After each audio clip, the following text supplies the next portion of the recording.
Assalamualaikum warahmatullahi wabarakatuh. Pemirsa, jumpa lagi bersama saya Ray Happyeni, host acara podcast Tamu Tribun hari ini. Di kesempatan yang istimewa ini telah hadir tamu yang juga sangat istimewa, yaitu Ibu Endang Wirono, SEMH. Hai Mbak, senang sekali ketemu Mbak Endang. Alhamdulillah, Iya, apa kabar? baik, alhamdulillah. Sama-sama, mudah-mudahan kita semua bisa selalu sehat, bahagia ya di akhir tahun ini, menyongsong tahun baru nanti 2025. Sesuai dengan backgroundnya Mbak Endang, yaitu founder atau CEO dari Income Realty. Nah, mungkin nggak apa-apa nih kita review dulu ya Mbak ya. Profil dari Mbak Endang Wirono. Bisa cerita nih gimana Mbak Endang sampai udah lama sih sebenarnya, udah bertahun-tahun, cerita sedikit tentang Income Realty. Oke, baik. Ini saya sebutnya apa? Sahabat Tribun? Sahabat Tribun, Tribuners, nggak apa-apa.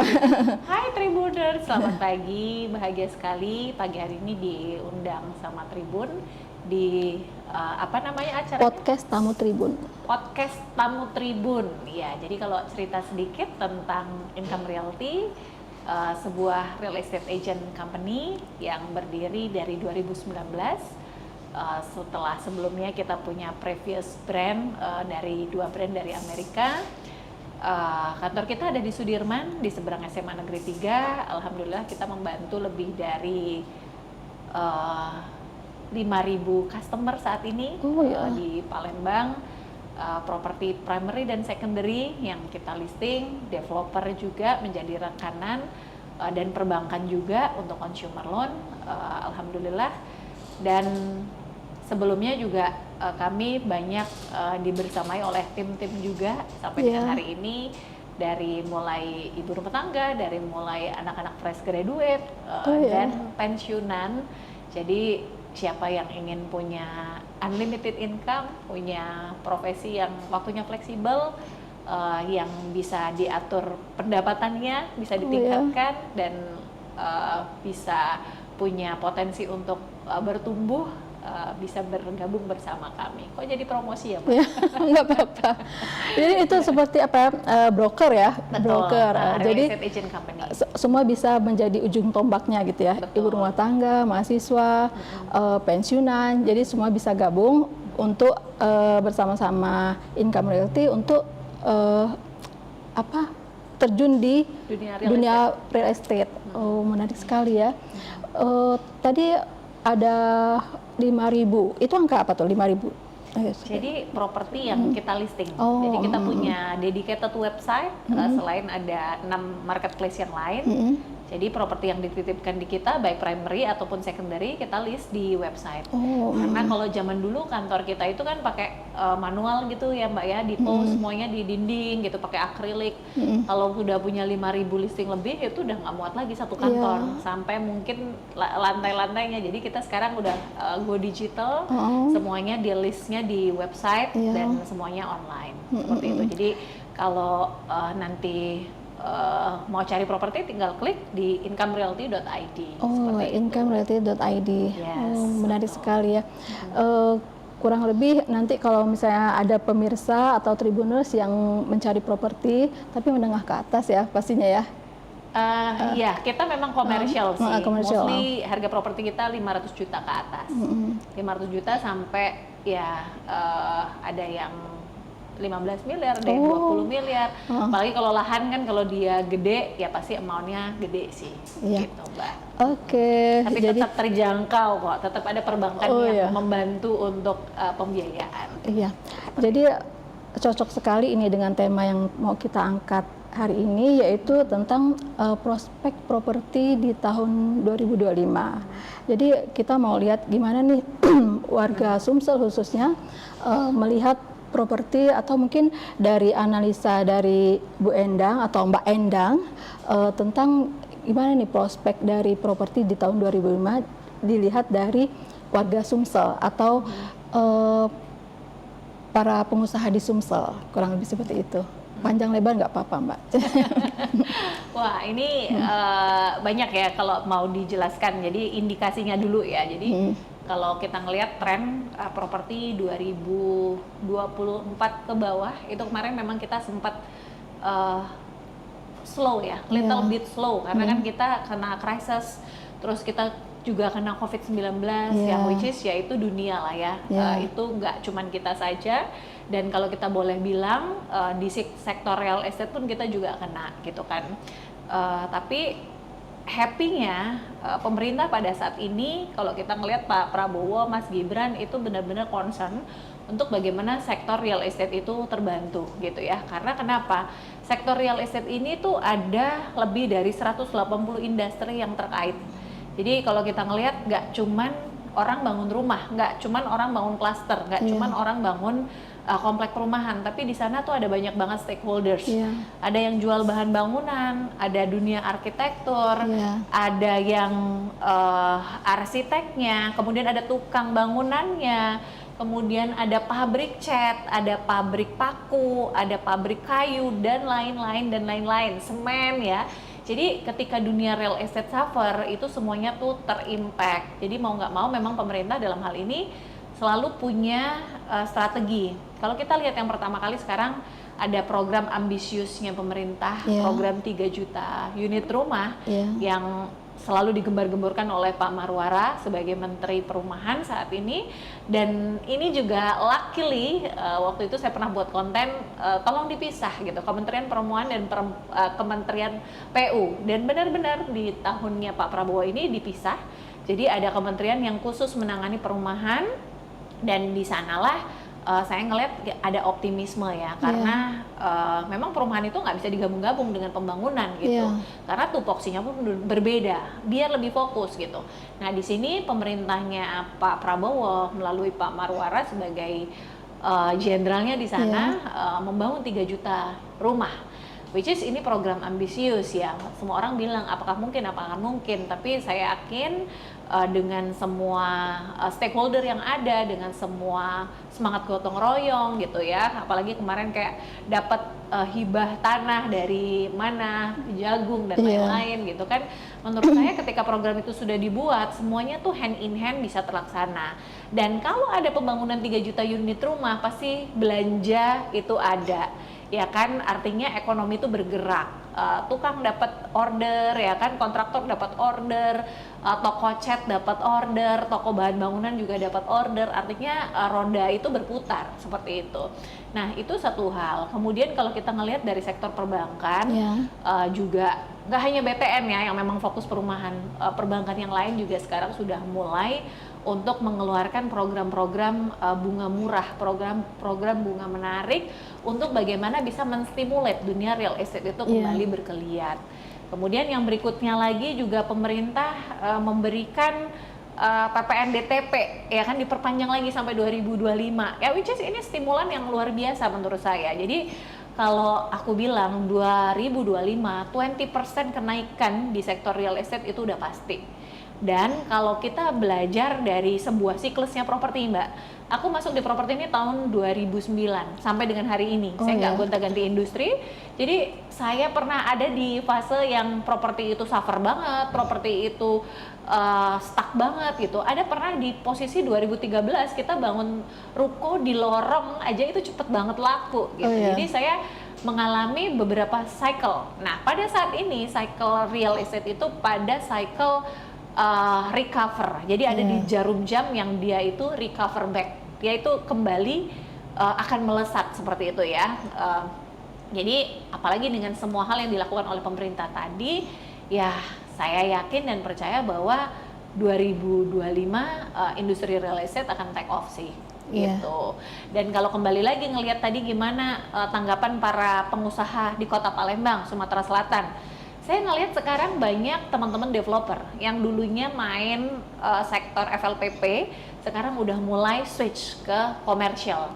Artinya mereka pun sudah bisa menghitung gitu ya secara cost and benefit, kemudian secara in terms of margin seperti apa, kemudian juga keinginan untuk memberikan hunian yang lebih baik, yang lebih layak sesuai dengan kemampuan mereka sebagai perusahaan developer seperti itu. Dan Palembang udah banyak sekali sekarang yang ngebangun perumahan dengan standar yang kalau boleh dibilang udah ikut Jakarta, udah ikut nasional punya standar. Karena sudah ada developer-developer gede yang masuk ke Palembang seperti Ciputra Group, ya kan, ada beberapa nama-nama gede juga yang sudah masuk beli lahan tapi belum bangun gitu ya. Dan which is itu juga menjadi satu spirit baru. Artinya developer yang ada di lokal sini pun sekarang sudah mulai naik kelas. Jadi dari sisi pengusaha udah melirik bahwa sektor komersil itu wajib masuk. Komersil itu baik pun residensial maupun properti atau ya properti komersil ya. Ada itu kayak pergudangan, kemudian shop house ya, dan lain-lain sekarang sudah mulai bergeliat sih.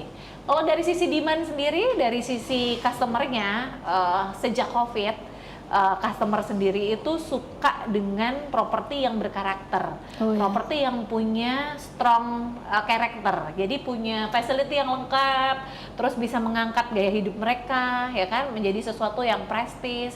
Karena pada akhirnya semua yang hidup itu kayak punya hierarki Maslow, ya Mbak ya. Jadi kita udah capek, udah kerja gitu kan, pengen punya tempat tinggal yang nyaman, pengen punya neighborhood atau tetangga yang mungkin satu vibrancy gitu. Nah, jadi mungkin itu beberapa hal yang kalau dari sisi customer and demand hari ini kita optimis sih bahwa 2025 itu kita akan take off seperti itu. Oh, iya.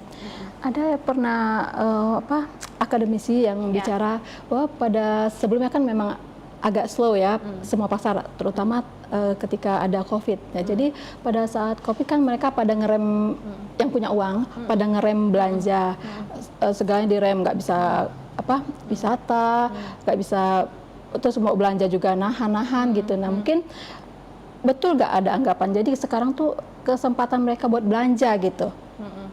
Dengan uang yang sudah terkumpul banyak mungkin di masa COVID. Ya, ini satu hal baik ya, which is kalau dalam satu krisis itu selalu ada bilang ada way, ada chi gitu kan.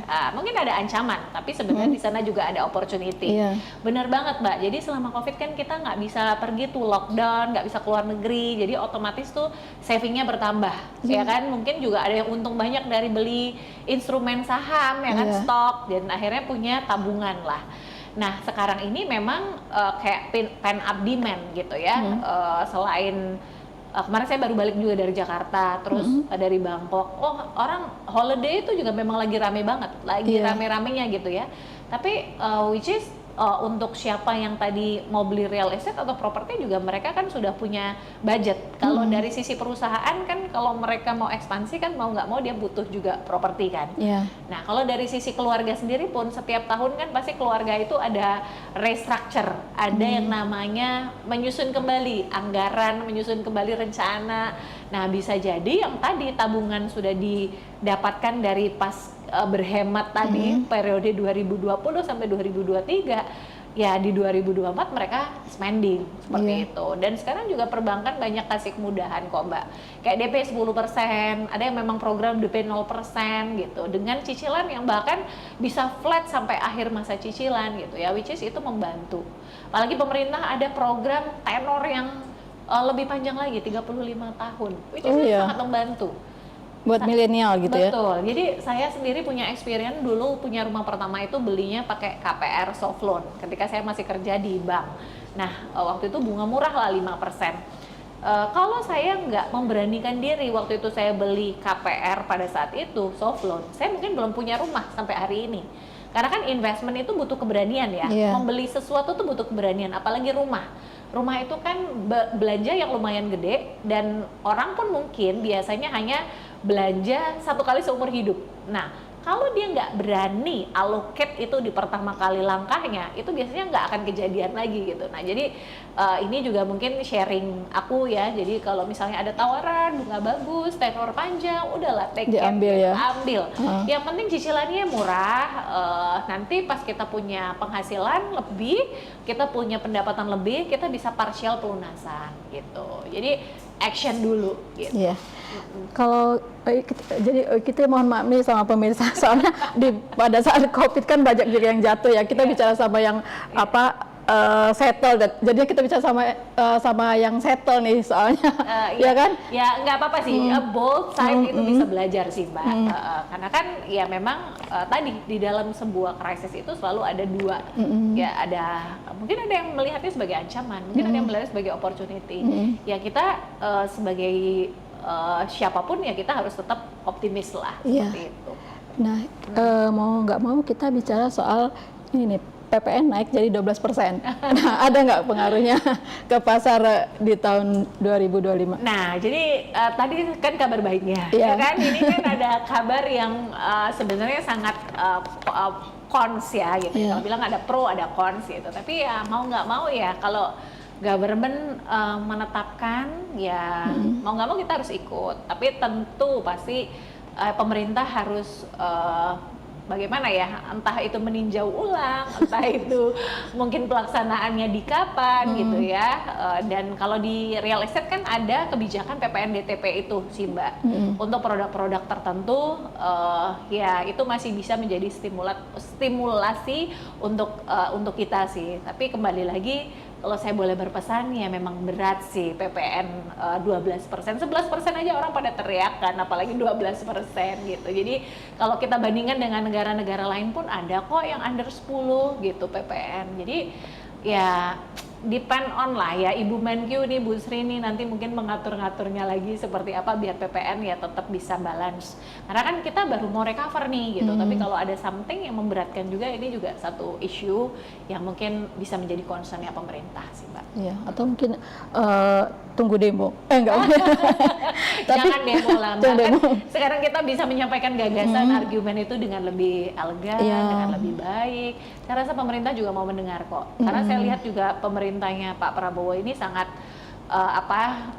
akomodatif, empati lah ya. Kayak Mas Gibran buka layanan Wapres gitu kan, kayak Pak Prabowo ada apa juga langsung gitu. Jadi sekarang ini segampang itu, kita mau mendiem Pak Prabowo pun bisa, kasar kata gitu ya. Cuman kan Pak Prabowo juga nggak ada waktu bukain DM kita. Cuman anyway, kalaupun mau bersuara, mau berargumen ya kita sampaikan baik-baik. Corong itu banyak sekali kok gitu. Nah, kalau kita lihat dari iklan yang ada tuh, pasar properti terutama perumahan nih, real estate, ada yang sampai harganya 6-7 M gitu ya. Walaupun katanya sih udah ada yang laku ya. Nah, kira-kira Mbak Endang bisa nggak memetakan keunikan dari pasar di Sumatera Selatan atau Palembang dengan di daerah lainnya mungkin? Oke, daerah lainnya itu surrounding Sumsel juga? Nggak Palembang, Sumsel, sama mungkin provinsi tetangga atau ibu kota misalnya. Oke, baik. Nah, ini menarik. Jadi kalau Palembang sendiri itu kan penduduknya ada 1,8 juta. Kalau kita bicara Sumsel secara umum ada 8 juta. Nah, kalau untuk produk yang memang luxury kita bilang ya, rumah mewah, komersil, satu developer gede nasional di sini kemarin jualan satu unit rumah 11 miliar. Dan itu ada pembelinya ya. Jadi menurut saya setiap produk itu ada market fit, ada yang memang cocok dengan produk tersebut gitu. Jadi kalau saya selalu ngomong ke teman-teman, nggak perlu takut. Sepanjang kita tahu proporsinya dari total kita punya proyek itu berapa persen sih yang memang kita jualan luxury gitu. Atau seberapa luxury yang kita jual, kan itu kan juga ada level-levelnya juga gitu. Tapi yang pasti Palembang, Sumatera Selatan itu unik. Karena kenapa? Customer-nya itu selain pengusaha juga banyak dari surrounding, dari suburb city-nya itu mereka bisnisnya itu ada yang minyak, kelapa sawit, mining, batu bara, ya which is itu sangat menopang lah ya untuk bisnis real estate yang komersial tadi.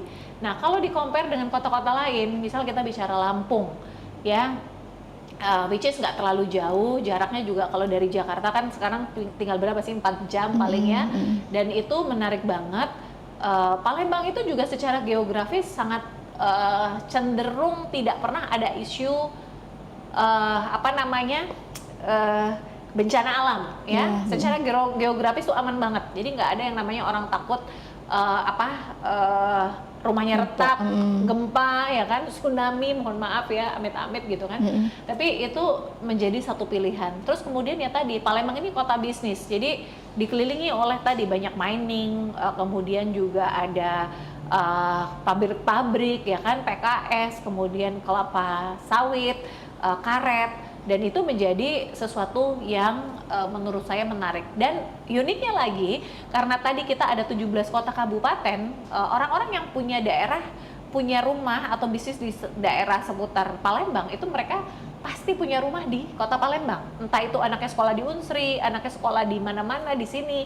Jadi customernya itu tidak hanya ada di kota Palembang, tapi di suburb-suburb ini juga tersebar, seperti itu Mbak. Nah kemudian kalau dibandingkan dengan kota Jakarta, ya pasti kita berbeda ya, karena kalau Jakarta itu skupnya lebih gede lagi. Semua orang di 30 berapa provinsi di semua Indonesia itu mau beli rumah di Jakarta, tapi orang Jakarta kan belum tentu beli rumah di Palembang. Kecuali dia punya orang tua di kota Palembang, dia mau beliin orang tuanya atau relatifnya gitu-gitu ya. Nah, tapi Palembang tetap selalu unik sih menurut saya. Cuman kalau bicara tentang gede mana Palembang dan Jakarta, ya tentu Jakarta pasti jauh lebih huge ya, karena memang kan itu ibu kota negara juga gitu kan. Terus Palembang itu juga diuntungkan tadi dikelilingi oleh beberapa kota, 17 kota kabupaten yang naturally biasanya mereka, aku harus punya rumah di Palembang. Nah jadi teman-teman developer kalau jualan tuh nggak harus fokus di kota Palembang aja, bisa kok roadshow gitu ke seluruh daerah yang ada di 17 kota kabupaten. Gitu. Tadi udah disinggung sedikit sih, mungkin kita bisa mendengar dari Mbak Endang profil dari pasar yang prospek di tahun 2025 ini terkait dengan properti ini, profilnya mungkin. Oke, nah tadi saya sudah sempat singgung bahwa pembeli, konsumen itu sekarang sejak COVID mereka itu lumayan suka sama properti yang punya karakter. Yang pertama, kalau mau beli perumahan mereka, kita bicara komersil ya, mereka akan memilih rumah dengan strong konsep, facility-nya lengkap, pokoknya masuk satu kawasan itu udah nggak kemana-mana lagi, udah tinggal geret koper aja, udah menikmatilah semua facility, aksesnya juga mudah ya kan, artinya nggak pinggir-pinggir amat, jadi dia ada kendaraan umum, kendaraan pribadi. Kemudian juga kalau sekarang mungkin karena sudah eranya akan eco green gitu ya, jadi mungkin ke depan banyak komplek perumahan yang sudah harus punya EV charging gitu ya. Jadi itu fitur-fitur rumah yang sekarang ini sudah memang advance Mbak, sudah harus ada yang rumah smart home yang mungkin lihat kita punya mata aja pintunya udah kebuka gitu ya, terus hidupin lampu switch on switch off itu udah by suara, udah bisa gitu. Jadi nggak kayak zaman dulu lagi. Dan sekarang kalau kita lihat berbagai jenis rumah, anak muda yang mendesain itu kayak Japandi gitu, itu cakep banget Mbak. Jadi rumah nggak perlu gede-gede banget, compact, tapi dia memanfaatkan semua ruangan, bisa dipakai, fungsional, harganya juga masih affordable gitu. Jadi kalau untuk rumah-rumah compact pun mulai dari 800 juta, 1,1 M, 1,5 M, itu menurut anak-anak zaman sekarang itu yang masih afford di kantongnya mereka gitu. Nah, yang akan menjadi tren di 2025 menurut saya itu properti-properti yang punya strong character gitu. Baik pun location, baik pun konsep, baik pun secara pricing gitu. Iya, dengan profil pembeli antara lain yang milenial mungkin bisa di akademisi, pengusaha gitu kan. Oh iya, nah kalau dikaitkan dengan itu, properti ini kan primer ya, kebutuhan utama. Jadi unik gitu. Jadi ketika bapak ibu nih, misal Mbak kan punya anak, punya anak-anak udah gede, anak-anak butuh menikah, butuh rumah baru, mau nggak mau mereka kan butuh untuk belanja ya, butuh untuk spending gitu. Nah kalau lebih banyak yang mana untuk customer itu merata sih. Jadi ada dari profil pengusaha, dari profil labor atau karyawan, itu juga banyak. Karyawan BUMN kan mereka punya facility ya. Biasanya juga mereka punya kemudahan lah di beberapa bank plat merah gitu. Nah, di situ juga menjadi captive market sih untuk kita semua para stakeholder di real estate. Jadi kalau ditanya profilnya seperti apa, ya balance mungkin antara entrepreneur kemudian pengusaha employee juga ada gitu. Tapi kalau ditanya usianya seperti apa, nah ini unik gitu. Anak-anak Gen Z itu lebih cenderung sekarang ini kayak ya udahlah aku santai aja, nomaden gitu, karena kerjanya juga mereka banyak kan nomad ya, dari satu kota ke kota lain, mungkin bahkan dari negara satu ke negara lain gitu. Tapi mindsetnya yang paling penting adalah kalau mereka udah tahu tentang investasi, tentang bagaimana membangun aset, ya mau nomad boleh, tapi tetap harus punya aset sih. Entah itu nanti dia expect-nya itu dari capital gain, entah itu dia sewakan lagi menjadi recurring income, itu tinggal fokusnya aja nanti diarahkan gitu. Iya. Dengan tadi udah di panjang lebar Mbak Endang sebut tentang apa profil pembeli, terus apa kira-kira tren yang ada. Nah, kira-kira tantangannya apa tuh di tahun 2025? Adakah yang misalnya pasar yang belum tergarap atau mungkin segmen yang masih bisa diajak gitu, atau dibuat mereka berminat untuk pasar properti di 2025 lebih lagi dibanding sekarang? Ya, kalau tantangan udah pasti ada, tapi bagaimana kan kalau pengusaha itu harus ngelihatnya, oke ini challenge, tetap ada kesempatannya gitu ya, tetap ada opportunity-nya gitu. Nah, kalau saya ngelihatnya adalah ya tadi Gen Z ya, anak-anak yang generasi baru ini lebih cenderung mindsetnya ngapain gue beli rumah gitu ya, gue mendingan sewa aja gitu, lebih hemat, toh duitnya bisa dipakai untuk jalan-jalan, untuk leisure, untuk makan enak gitu. Karena kembali lagi mindsetnya benar-benar totally berbeda Mbak, antara mindset saya yang anak milenial, kemudian baby boomer di atas saya, kemudian dengan anak-anak Gen Z yang mungkin gen alpha juga, gennya anak saya nanti gitu kan. Mereka bahkan mungkin nggak berpikir, aduh ngapain punya rumah ya, ribet bayar pajak, bayar BPHTB, ya kan, bayar PBB-nya lagi gitu. Nah, tapi disinilah tantangannya, kita sebagai pelaku, stakeholder, entah itu di dunia brokerage ataupun developer, itu sama-sama harus hand in hand, sama-sama mengedukasi tentang mindset bagaimana membangun aset, bagaimana memiliki aset gitu.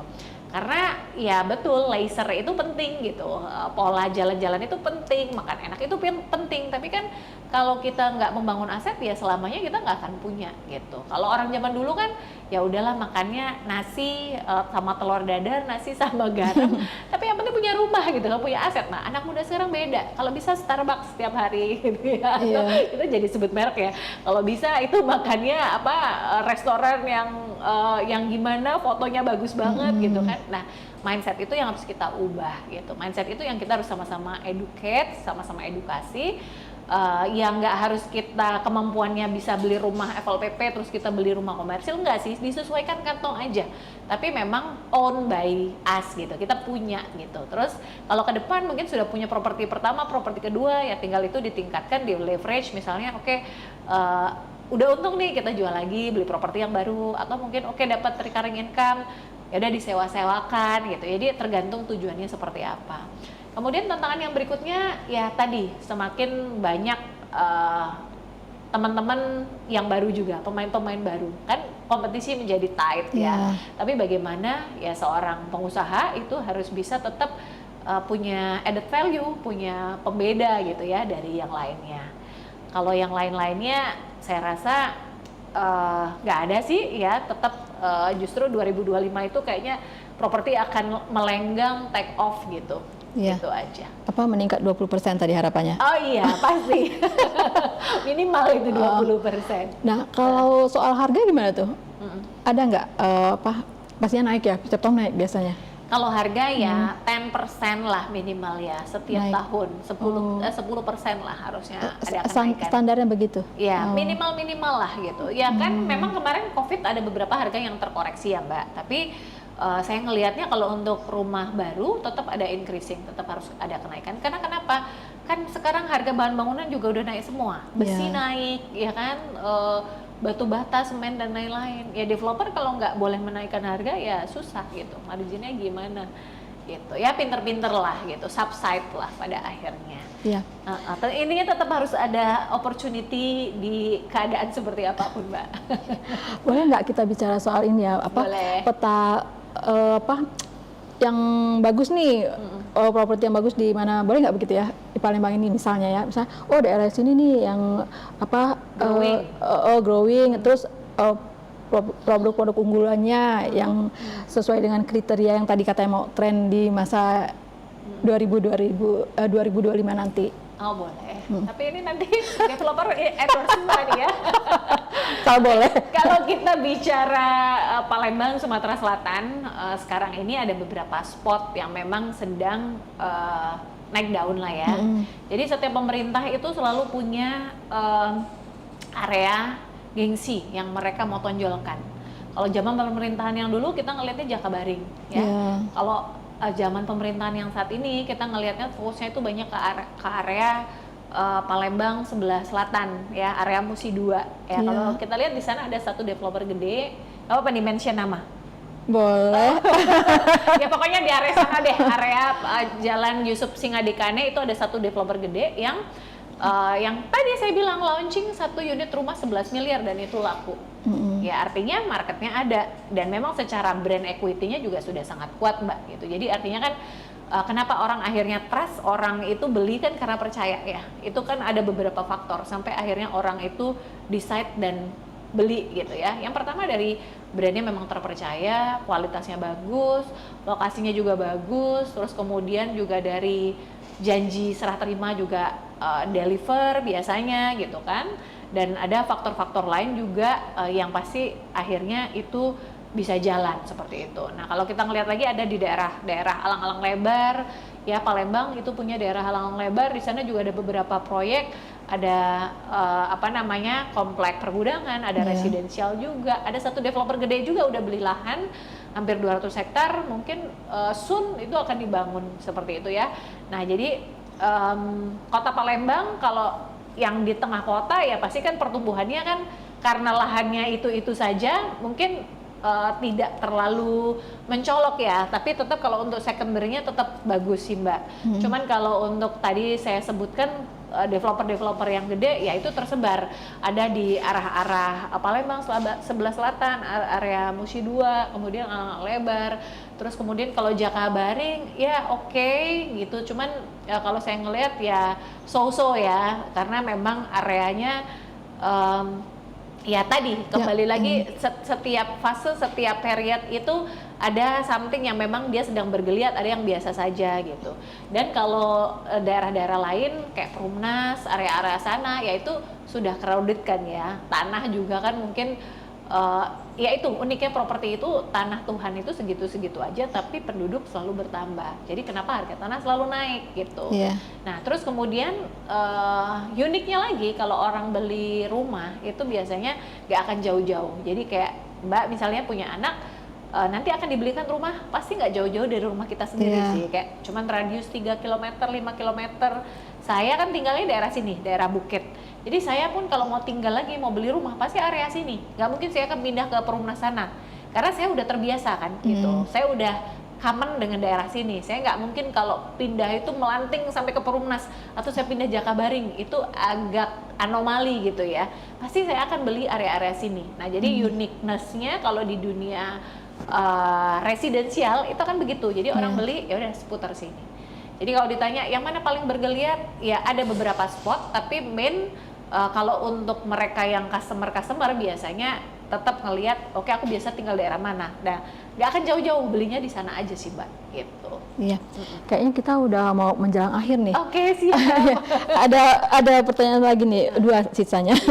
Jadi mungkin ada saran buat para peminat properti untuk tahun 2025 nanti. Oke. Yang pertama pasti beli properti sesuai dengan kemampuan, dengan kantongnya kita. Jadi jangan pernah memaksakan diri. Kayak misalnya couple masih baru banget, masih baru berdua tapi beli rumah 3 kamar gitu. Nanti jadi over budget. Jadi harus betul-betul disesuaikan dengan kemampuannya kita. Kalau masih baru pasangan new couple, kalau perlu pun ya udahlah beli properti. Mungkin propertinya bisa disewakan, tapi tinggal aja dulu sama mertua gitu kan, nggak apa-apa. Jadi duitnya itu masih banyak save. Kan kalau tinggal sama mertua mau nggak mau makan masih ikut mertua kan. Jadi masih banyak kayak frugal living gitu Mbak. Jadi masih banyak saving. Atau oke lah kalau mau misah punya rumah sendiri, beli rumah yang 1 kamar aja atau maksimal 2 kamar. Karena kan semua itu ada cost-nya gitu. Jadi semakin kita rumahnya besar, maintenance-nya juga semakin tinggi. Kalau kita tinggal dalam satu klaster, ada biaya yang namanya IPL, kan itu harus dibayar, ya kan? Terus nanti kita juga akhirnya rentetannya panjang gitu.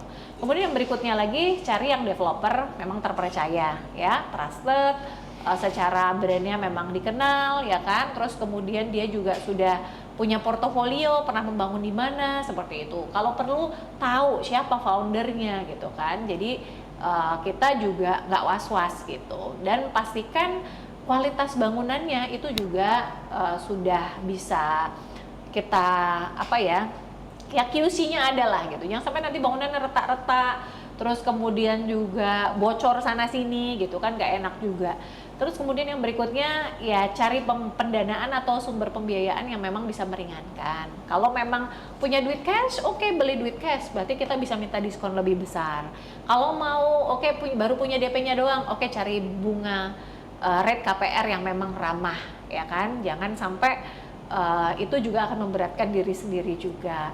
Terus kemudian yang berikutnya adalah riset sebanyak-banyaknya sebelum melakukan action pembelian, karena kan sekarang riset itu nggak harus keliling-keliling juga Mbak, sekarang bisa dari internet dulu, dari smartphone, di compare, showing, pergi lihat gitu kan, atau juga bisa minta bantuan real estate agent company terpercaya, seperti itu.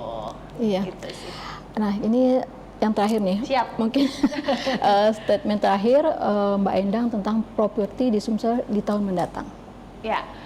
Ya, tadi udah banyak banget kita bahas ya, tapi kalau ngelihat dari beberapa indikator dari semua hal yang dilakukan oleh pemerintah, 2025 akan menjadi tahun yang gemilang untuk dunia real estate karena dengan program ambisius 3 juta unit rumah, kemudian juga ada stimulasi PPN DTP, kemudian juga ada stimulasi untuk semua perbankan memberikan kemudahan dalam hal pembiayaan, kebijakan DP dan lain-lain. Harusnya properti di 2025 akan take off sih, minimal 20% increase gitu. Konsisten. Iya, konsisten 20% increase ya. Yes. Mudah-mudahan ya. Jadi dengan increase di properti, yang lain ikut barengan naik juga kan? Betul, karena tadi ada lebih dari 180 industri yang terkait. Jadi nggak akan mungkin properti itu dibiarkan suffer turun ke bawah, pasti pemerintah akan bail out dengan apapun caranya gitu. Karena ya tadi banyak industri yang terkait, nggak hanya cuman bangun rumah, tapi banyak hal yang terkait di sana gitu, Mbak. Iya, mudah-mudahan. Alhamdulillah, amin. Amin. Optimis dong. Optimis, insya Allah optimis. Insya Allah. Iya. Mbak Endang, makasih banyak. Mudah-mudahan yang disampaikan Mbak Endang ini banyak sekali, bisa menjadi wawasan buat semua yang pelaku properti di Sumatera Selatan, di Palembang, dan mudah-mudahan bisa menjadi inspirasi juga buat pemirsa. Alhamdulillah. Iya.